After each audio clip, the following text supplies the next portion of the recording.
to another amazing call. So today, again, we're going to do something a little bit different. You know that I try to always bring different people with different opinions, different backgrounds, different expertise, but mostly all dealing with spirituality, right? And that's where my friend Nicole comes in. So Nicole Whidbee, through her business, The Structural Goddess, Nicole educates on the connection between your spiritual body and your home through the process of spiritual construction. And that's something we're going to get into.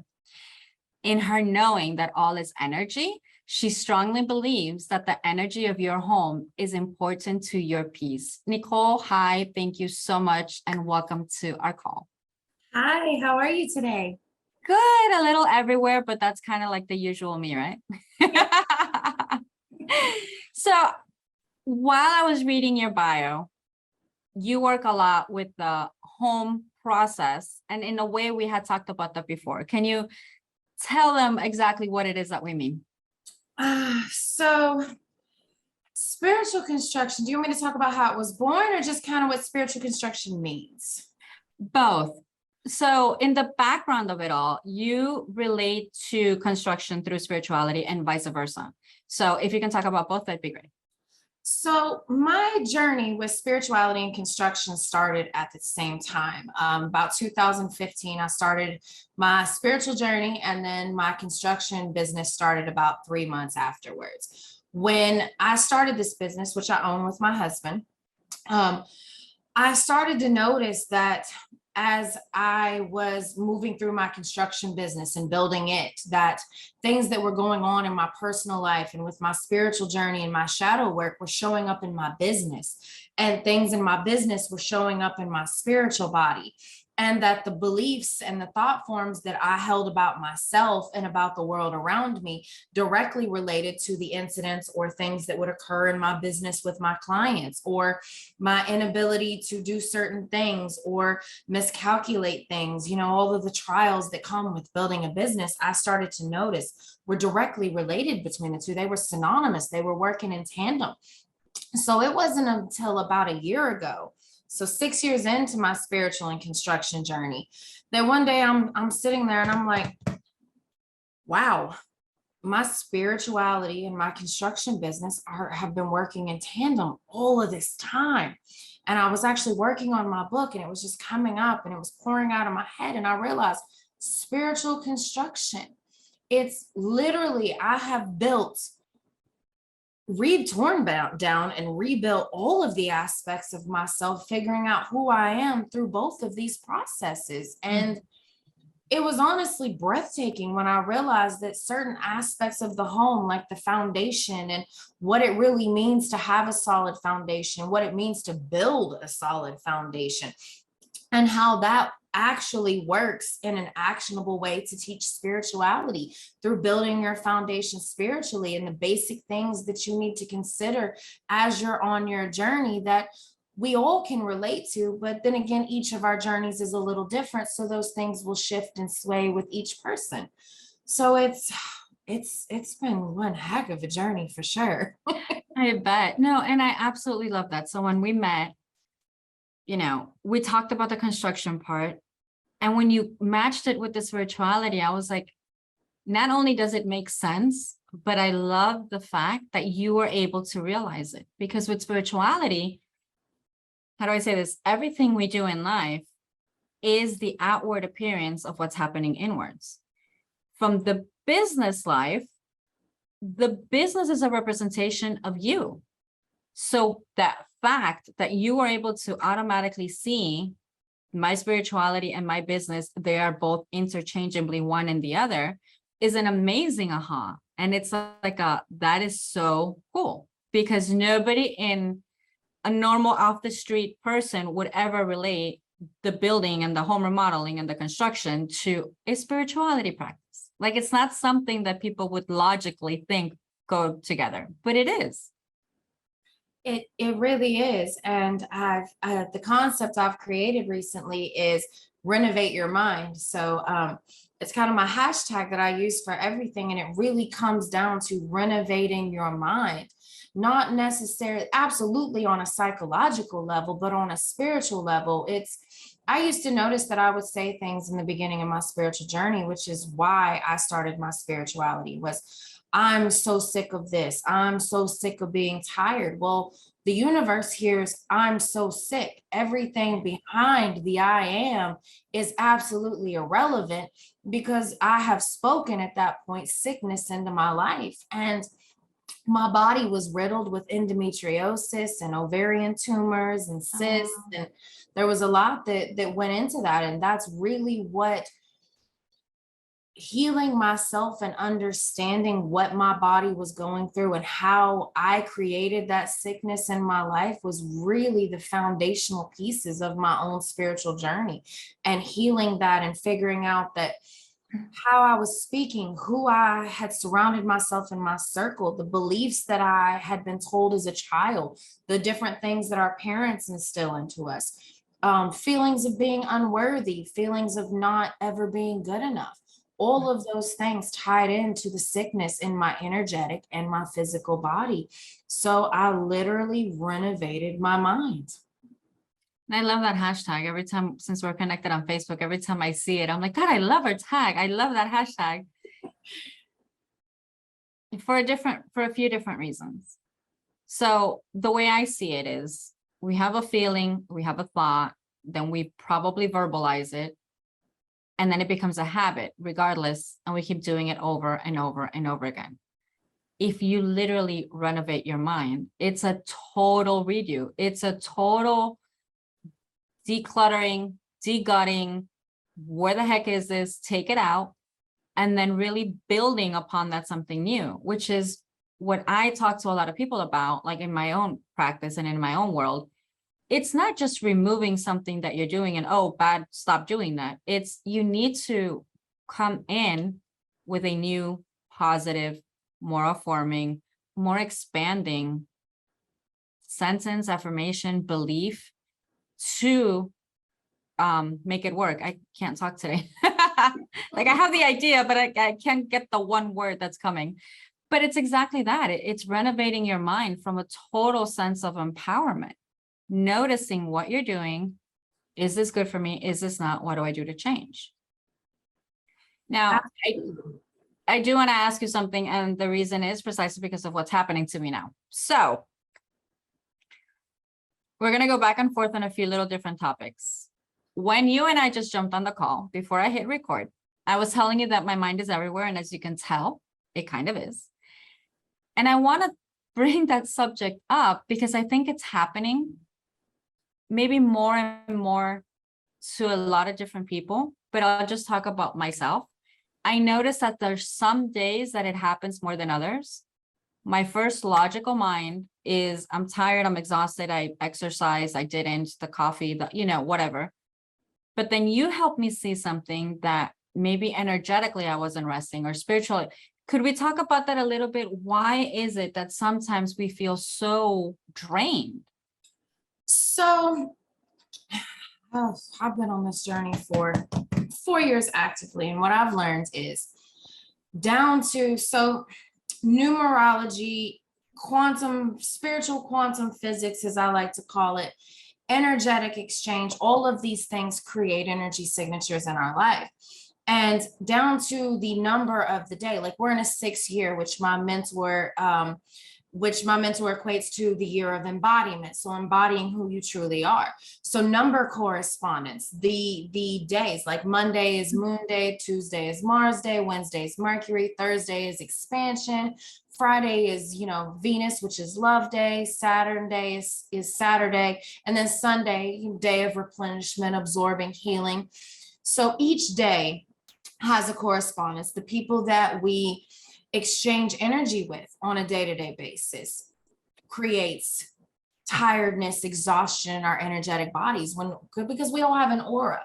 So when the aura isn't fortified well enough and we have a lot of energetic exchanges, it can be super draining on not just our energetic body, but our physical body. When we have issues in our energetic body, or our energetic body needs something, it ripples into our physical body. It's no different than when we get a hunger pain and our stomach growls and it's like, hey, feed me, Seymour. You gotta fortify your body and your soul. And your energetic body is absolutely an indicator of what your soul is needing in that moment to replenish itself. So it's things like washing your hand after energy exchanges with people. It's clearing out your aura. A lot of times, most of spirituality is visualization. It's no different than meditation. Is just going into a meditative state and imagining a bubble around your body and just washing it, cleansing it, and fortifying it. It's making those moments for your energetic soul and spirit just as much as we do for the physical in the physical realm. And I think sometimes we underestimate how much impact the energetic body has on the physical body. Yeah. And when you reminded me of that, and that was a beautiful explanation of it, because when you reminded me of that, the first thought that I came to was, I am a theta healer practitioner. And I remember they taught us, one of the techniques was to visualize yourself, cleansing yourself in a waterfall and blah, blah, blah, after you're working with a client.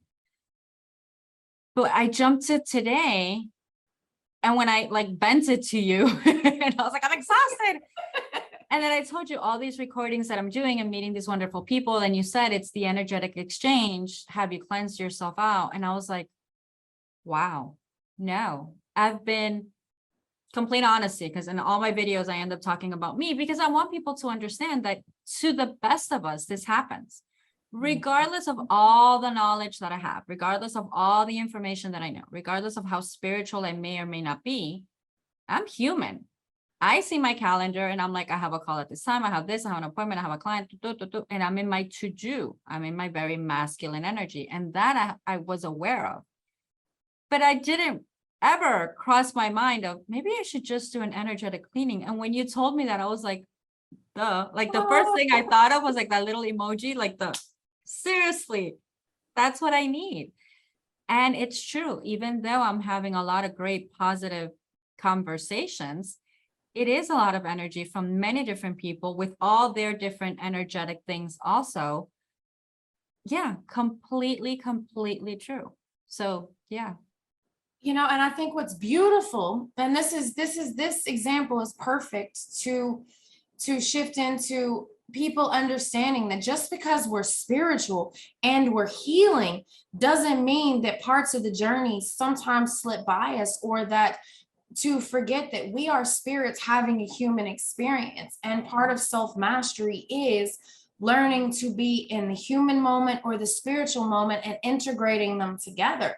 Because it's easy, and I feel you on that, to go from one client's house to the next. I'm doing this and I'm grabbing materials and I'm being a mom and I'm being a wife and I'm being all these things. And I sit down and I'm go, oh crap, I didn't meditate today. And oh, I didn't make it to the gym today. And it's 11 o'clock at night. And I'm like, so it's easy to let things slip past us. But being aware of what we have let slip past us without being hard on ourselves is key. Like, okay, let me write that down and I'll work on being more consistent with that. And understanding when sometimes we can make excuses, or when we allow ourselves to be less than we know that we can be.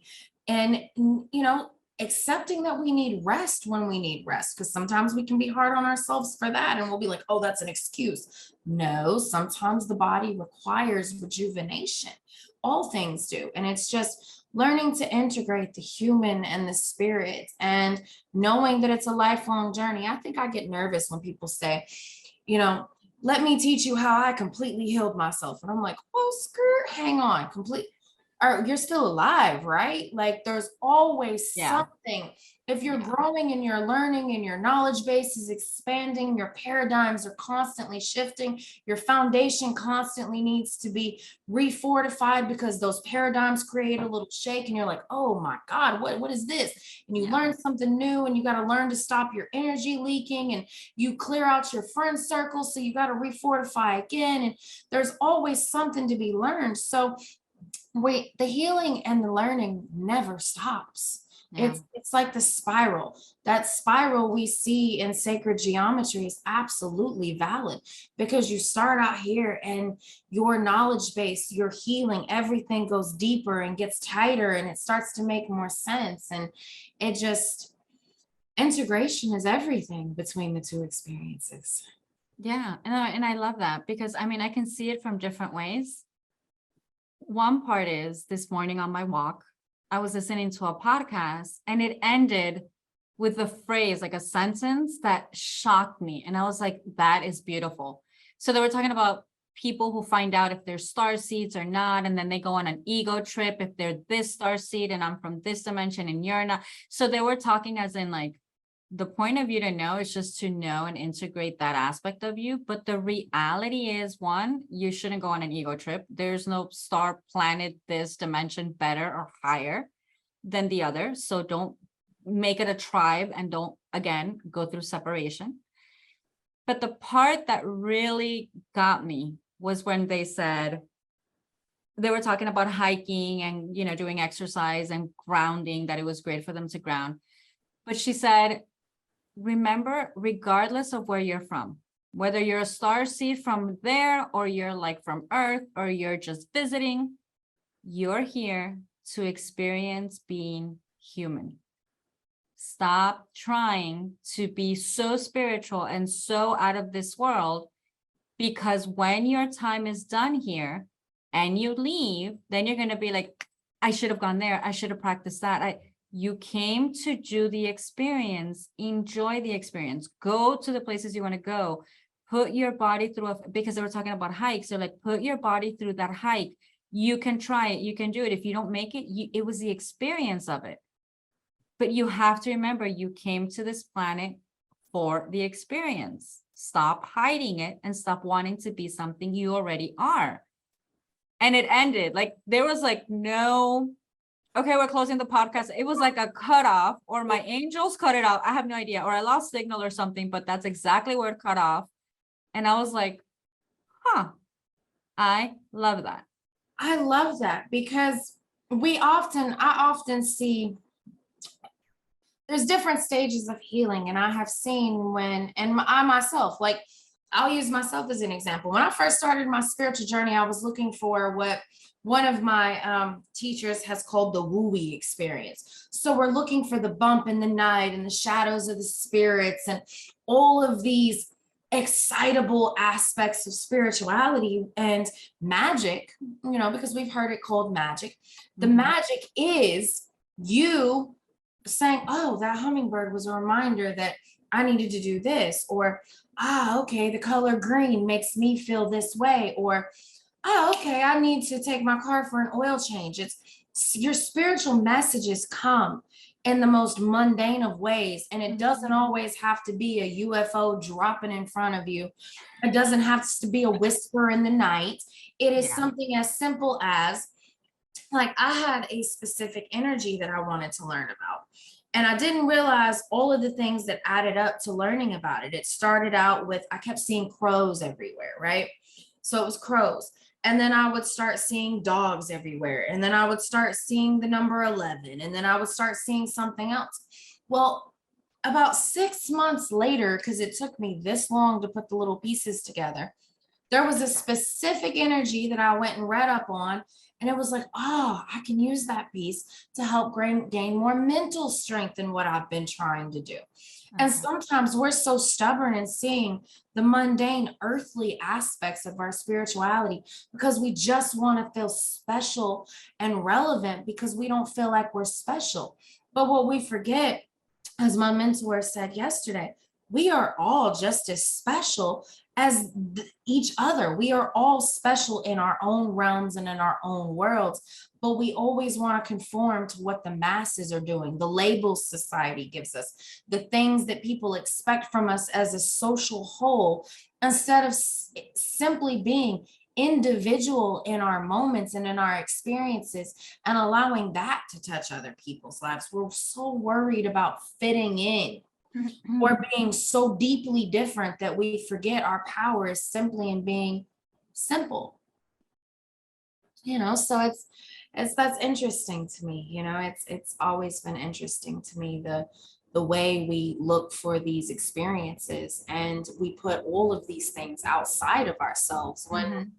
the most important piece is us individually, each of us, you and what you bring and me and what I bring, and how we teach our children to bring those aspects of themselves forward. And that's really where our power lies, is and just being the unique fractal of the all that we are. Right. And I think like for me, well, let me kind of go back to what you just said. I also relate to what you just said about the individuality and the specialness. If we look at it from business, and I'll give you my example because it fits perfectly. So I have a huge background in what's business consulting, strategy, marketing, advertising, da, da, da. And then I have a huge tool things of spirituality, empowerment, life coaching, biotherapy, everything. From my business coaching hat, I look at my spiritual business and I say, I need to market it. I need to know people know what I do, how I do it, how I serve them. The typical blah, blah, blah in business. The issue, which I've already learned to like laugh about, the issue with me is that, yes, I could be a meditator, I could be a theta healer, I could be a life coach, I could be whatever you want me to be. I just know that I know all of these tools, modalities, techniques, and I'm so connected to the angels and the channels I don't know how I'm going to help you, but if you come to me, I'll definitely be able to help you. How do I market myself? That's a totally different story. And I had a lot of trouble doing that, like understanding that it was okay, precisely because my business mind and the social mind trains you. Well, you have to tell people exactly what you do.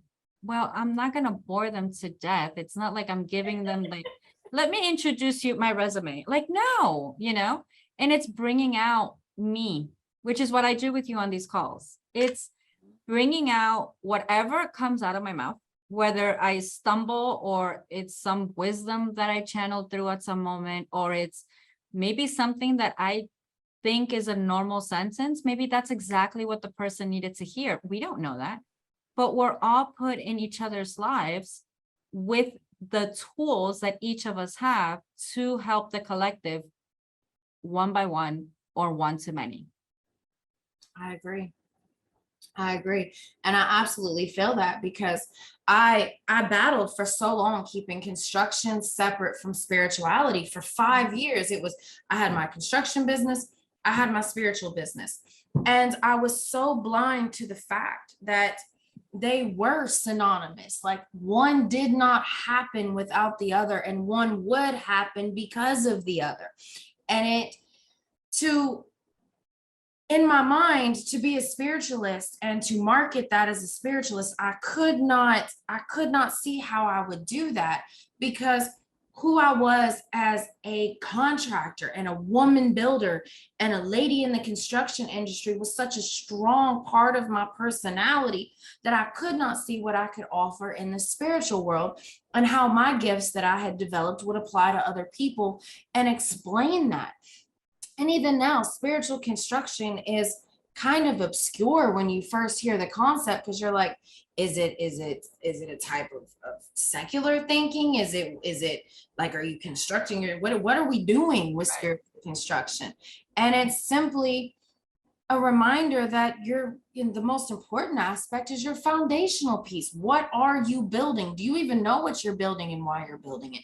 Are we building it because other people have taught us that's what we need to build or want or desire? Are we honoring our soul's purpose or what mom and dad think we should do with our lives? And Okay. all of these different aspects and paradigms, and breaking them down, and then laying the footing of our own lives with our blocks and bricks and walls and all of the designs that make us who we are.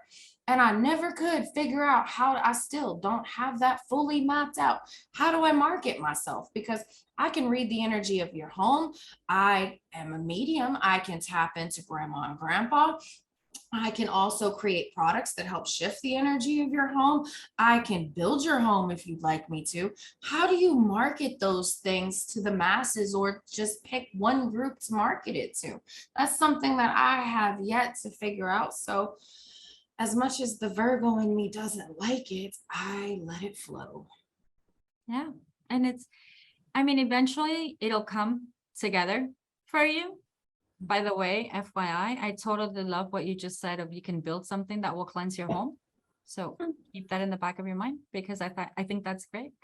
But it's true. It's so many different things that we as individuals, not even talking business and spiritual, just us, that we can do and we can bring. It's allowing to let the things flow. It's stopping the monkey mind, like I call it, and stopping the monkey mind from the going down the spiral and thinking the business isn't doing well, I'm not doing well, financially, whatever it is, and actually stopping and connecting within. It's finding how each of us can connect within, because that's the other part that I see. The masses will say, go meditate. Some people will connect to meditation really quick. Some people that I've met will connect to meditation and immediately they open up to different spiritual channels and gifts that they have, and they don't know what to do with it, and it freaks them out. 100% understood. They weren't prepared. Somebody said meditate, they meditated and they freaked out. And then there are other people who try to meditate and can't connect as quick, which is fine. So everybody is on a different path. It's finding the path that works for you and figuring out how we can allow the universe, the angels, the guides, our own intuition to guide us. Because although, like we said before, we came for a human experience, hell, we could use guidance. Mhm. We absolutely could. And it's to kind of expound on something you just said, is we all get guidance, but how many times in the beginnings of your spiritual journey did you find yourself second guessing that guidance and that intuition? And then later you would be like, I should have listened. And it's learning to trust your intuition and knowing that the messages you get are valid, even if they sound or seem crazy to other people. They are absolutely the messages you're supposed to have, and trusting that intuition. But also understanding that every message we get isn't for everybody. Sometimes those messages are only for us to marinate on for a little while. So more than anything, just trusting your intuition, what most people would call your gut feeling. But we know as spiritualists, it's so much deeper than that. Mhm. It's just an innate sense of knowing that you have to learn to trust. Which isn't always easy, I'll add. No, Not it is always not. easy. And the thing, and I'll be honest, my angels know because I yell at them, vent at them, laugh at them. It's like, seriously, like I asked you for guidance, I asked you for help, and this is what you're giving me. It's like, really? What are you here for? You know, I want to talk to your supervisor.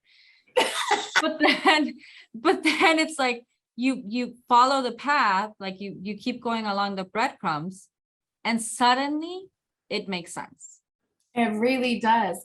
And it's so crazy you just said that, following the breadcrumbs. Like, I really wanted to call my spiritual supervisor the other day. I don't know if you saw my post, but I have this really awesome client named Mike. He's Mike B.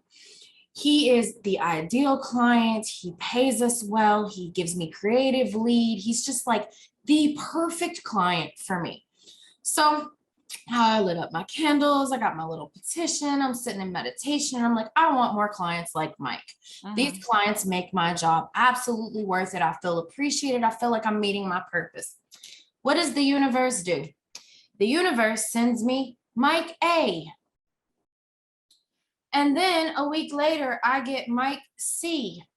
Okay. I'm sitting there and I'm like, Mike A, Mike B, Mike C. I asked for more clients like Mike, and the universe gives me a whole bunch of clients named Mike. Really? Okay. Manifestation is real, but the universe comes with jokes sometimes. So I realized that that was absolutely my humor showing up in my spiritual guides. And I was getting everything I asked for just not quite in the way I expected it to come, you know? And it's like, okay, where's your supervisor at? This Yeah. is not what I was talking about, but you know what? I'm going to accept it and let it flow. Yeah. And it's that. It's sometimes we, like you just said, we expect things to come one way and they come somehow completely different. But the key is to notice that they came.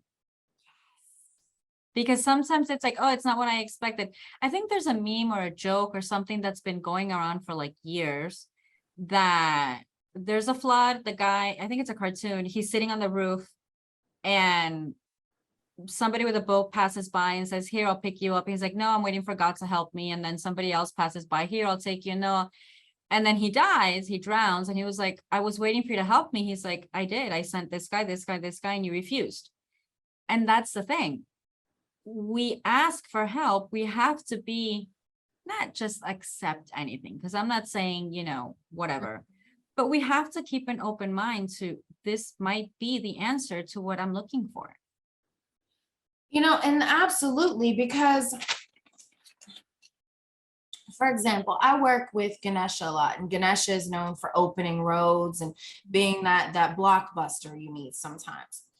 But when I first started working with Ganesha, I used to feel like things were not working out the way I wanted them to, because as a Virgo, because each of our aspects are actual, everything compounds into how we deal with things. The Virgo in me is like, well, I wrote my petition like this, and all of these things are pouring down on me as blessings, but I'm blind to them because it's not coming the way I expected. And now I have gotten to a space where I understand that when I ask for something, I automatically tell the universe I am open to receive it in the way that is best in alignment for me. So it may come as something I would never want to do, but I am absolutely open to. Had you had talked to me 2 years ago about being here on this Zoom call with you, I would have been terrified. I'd been like, what do I have to say? What do I have to offer?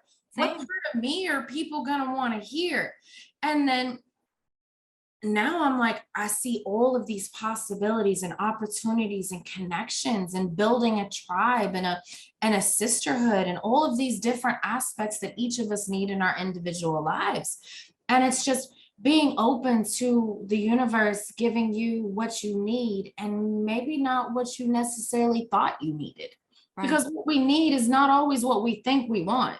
Mm-hmm. So it's just, it really has, spirituality brings such a beautiful aspect to your human experience. It allows you to take control and move and shift things the way you need them to grow and constantly be at your best, even when we don't stop to take a moment to say, holy crap, look at how far I've come. Look at where I used to be to where I am now. Wow, I really did turn into the lotus flower. I came out of the mud and I bloomed into something beautiful.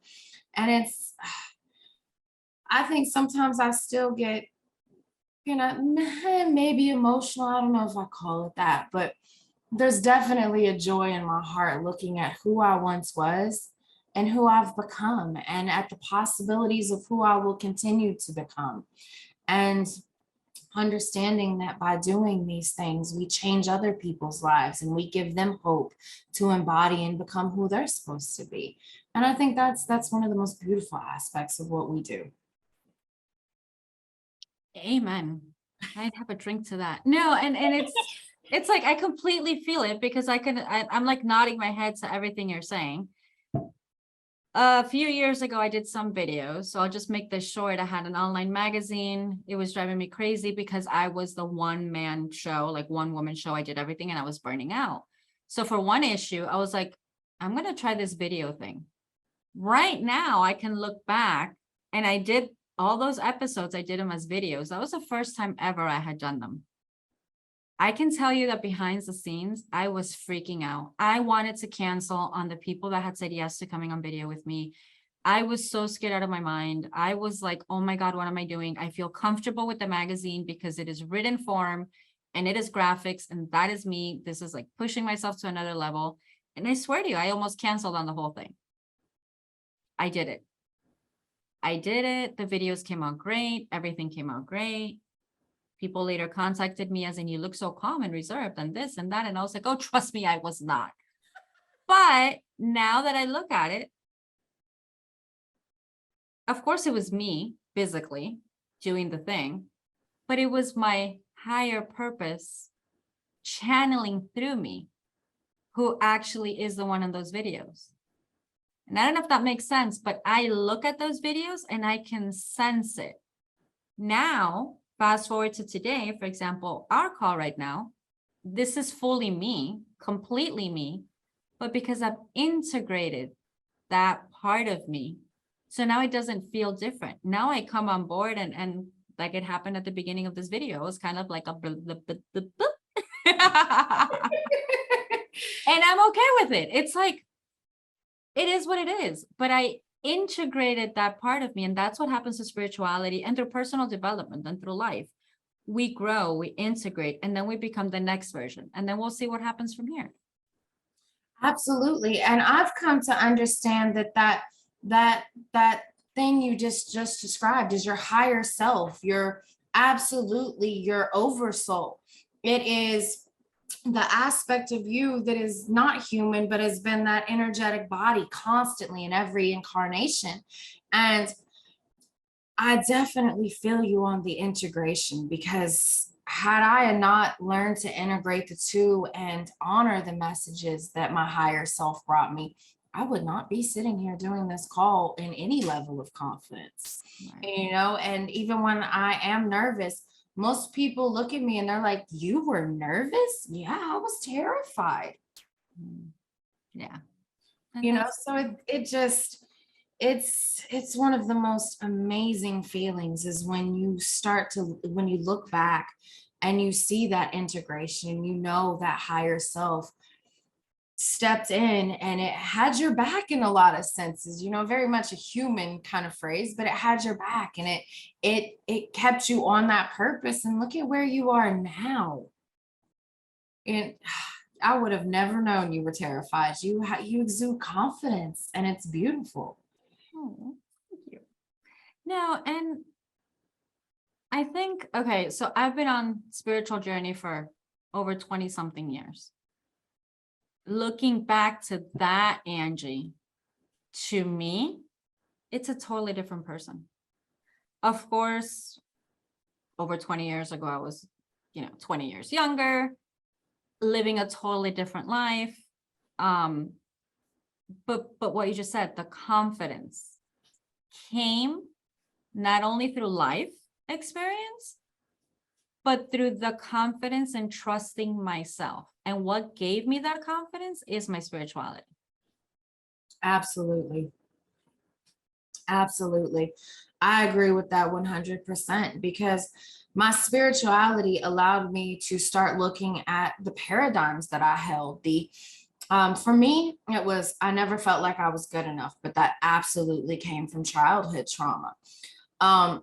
Believing that nothing I had to say was valid or purposeful.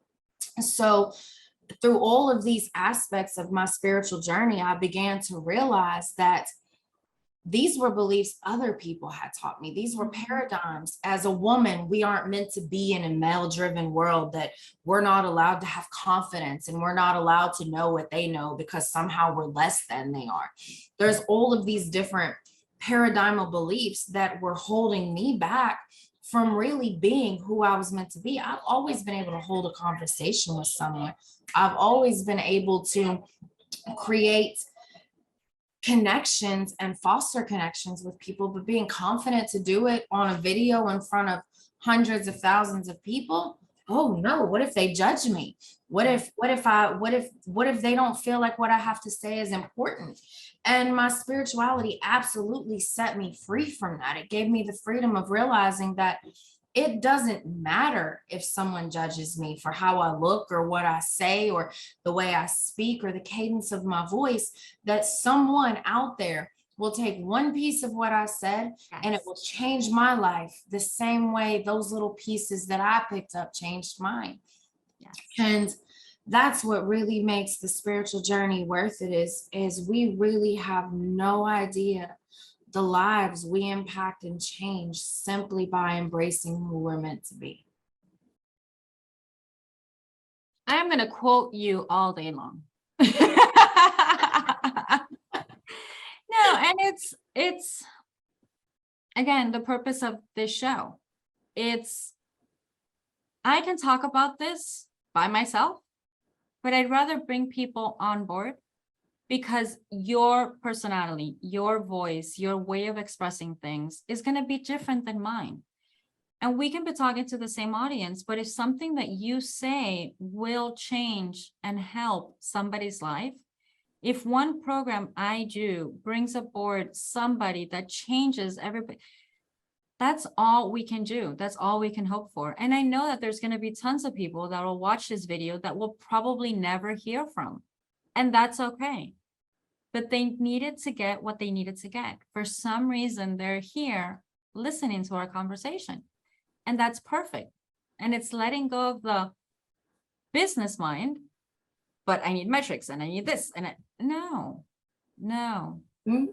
Our soul knows what to do. Their soul will bring them what they need. Absolutely. Just like on today's podcast, that I had never heard of these people. And I randomly decided to listen to a podcast. And I love that last sentence. I listened to the whole 30 minutes, but that was the kicker for me. So that was my message. And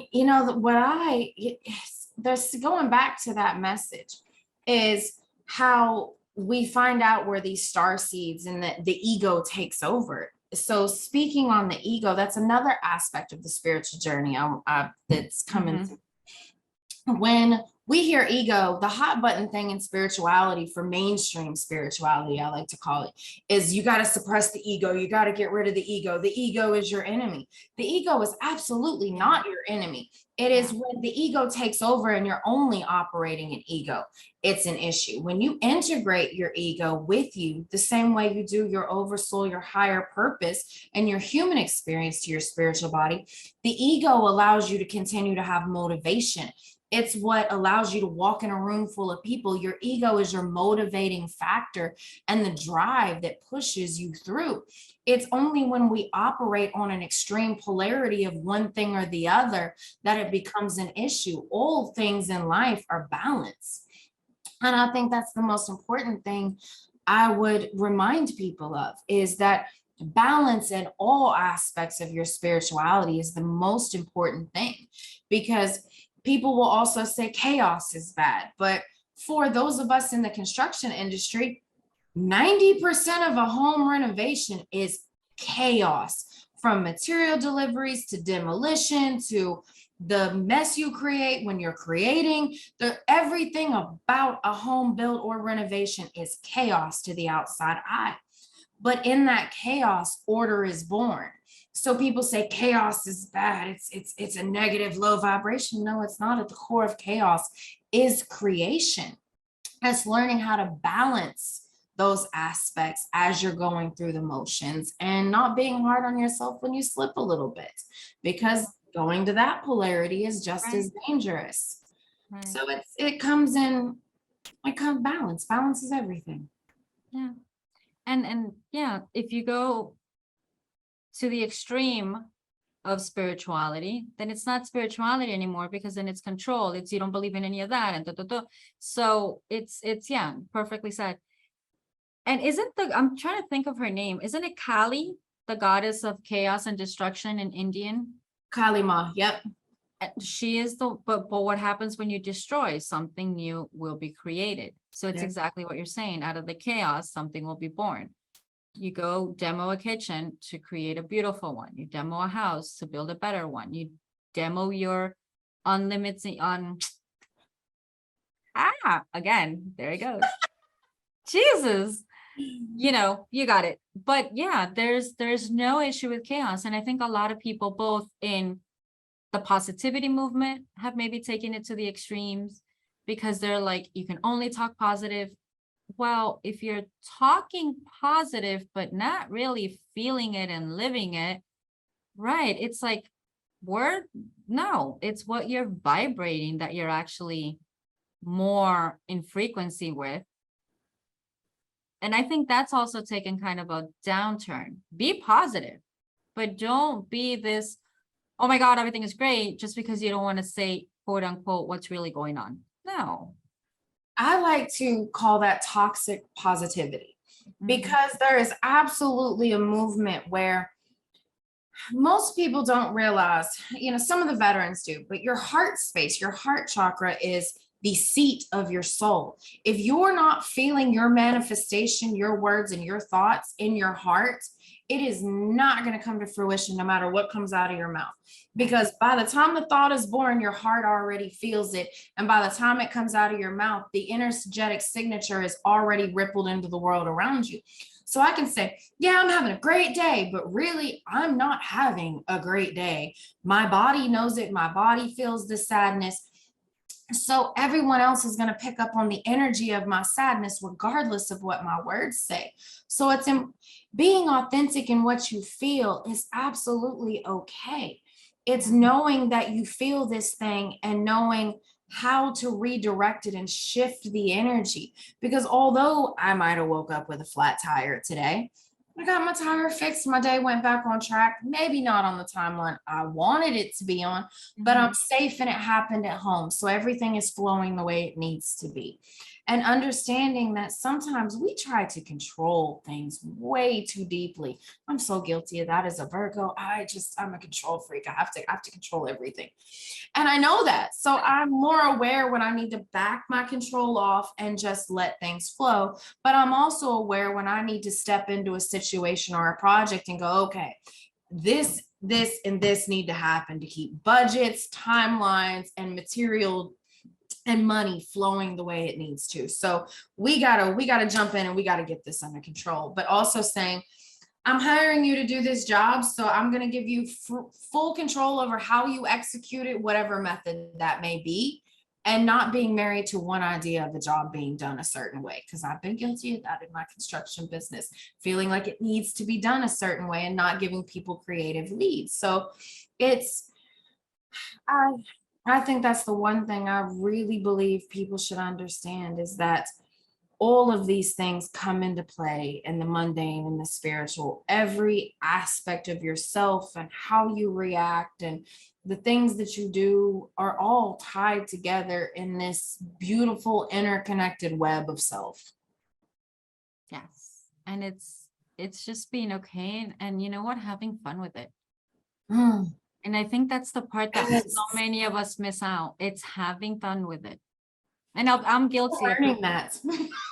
Yeah. And I'm guilty of that. I really am. And I have somebody in my life right now that it's all about laughter and fun and sees the world in a way that I am honestly envious of. Like, I want to learn to be more free like that. My husband is like that. He wakes up, he sings, he dances, like he's on the job. I call him the human jukebox because there's always a song coming out of his soul. Like, I'm so envious of the way he's able to just bring that feeling of freedom through song and dance at all times. He has fun with life. And I absolutely know my soul called him to me so I could learn how to be more free in my expression. Same. That's so beautiful. Same. And it's, if we could honestly all live like that. Like, that's the part that I look at it, that it's like envious. It's like, it's not only that I want that, like, it feels lighter, it's nice, it's fun. And yeah, but if we could all live like that, it's like all kids playing in a playground, which is what we came to do. And again, we forgot. We came, okay, see, even the words feel different. We came to have a human experience. Sounds okay. But if we say we all came to play in the playground on earth and enjoy each other and have fun and have adventures, Jesus, we're seeing the same thing, but they feel so much different. They do. They feel so much different. The playground of earth was like, ooh, what slide am I going down? Oh, I'm gonna have fun with this. The other one's like, I came to have a human experience. That comes with some shit. I don't know if I'm ready for that. But the playground of earth, and I'm like, ooh, what are we doing? I think I got sucked into that one. Sorry. I think I got sucked into the, hey, it's a playground. Okay, cool. And yeah. I like that. I think I got sucked into it just now too. Okay, honey, we are running out of time. I I mean, we can keep on talking and talking and talking, and we haven't even touched on the amount of knowledge even that you have. Because I know we can talk energy, we can talk numerology, we can talk astrology, we can talk all of these crazy things.